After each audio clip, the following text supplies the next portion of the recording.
Specialty and Classic Cars. I have an interesting upload for you today.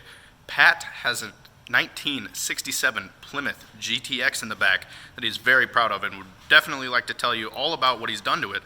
So I'm going to go back there and let's see what he has to say.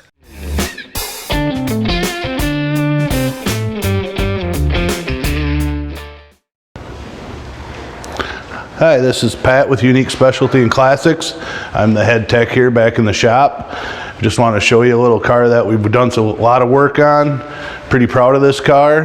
Got a lot of time into it. The car came in visually looking like what it does right now. It was restored all back to stock. A gentleman bought the car, wanted to build pretty much a resto mod out of it. So we've done quite a few upgrades to the car. We can start here under the hood, and I'll point out a couple of the things that we've actually done to it. We put four-wheel power disc brakes on it, so we mounted a whole power disc conversion into it. We put vintage air on the car, so we had to run the compressor, run all the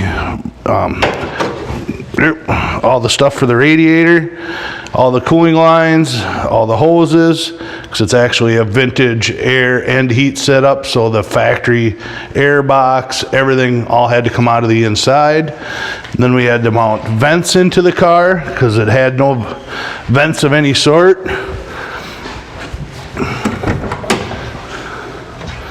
And what we did here is we got a vent for the passenger, vents in the middle, and then a vent for the driver.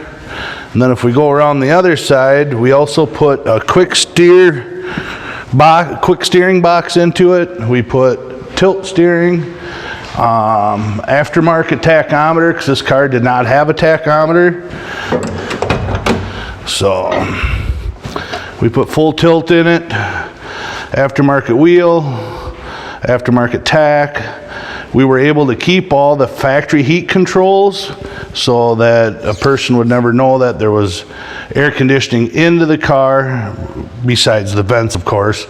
But you can turn the air on in here now and it blows just as cold as your brand new car would blow.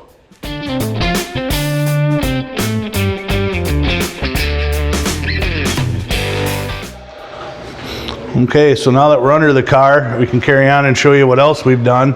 Is we put, like I said, we did four-wheel disc brakes, so it has a drilled and slotted rotors. If you come over here a little bit, it has the 4-piston calipers. We also put a full Hodgkin's race suspension kit in it, which includes the front sway bar, includes the new tie rods, new strut rods that come up that are, everything's fully adjustable now, so you can align it better than you could from when the car was brand new. Come back this way over here, you can see the new steering linkages that we put in to make the tilt steering column work with the new quick steering box that's right up in here. Then if we keep coming back, we all know that the Chryslers was notorious for doing a subframe car. They're not a full frame.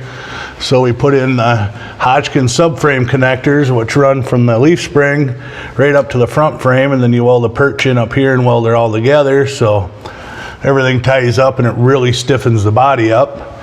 Then if we keep coming back here, duck my head so I don't wang it on the rear end, we do different leaf springs, rear sway bar, fully adjustable rear sway bar, and we also did the rear disc with the four-wheel caliper or 4-piston calipers on the rear, and all of the bushings and everything are completely greasable on it, so the car should never squeak as long as we keep greasing everything. And other than that, that's about all we've done to this one. It's going to be a sad day when it leaves.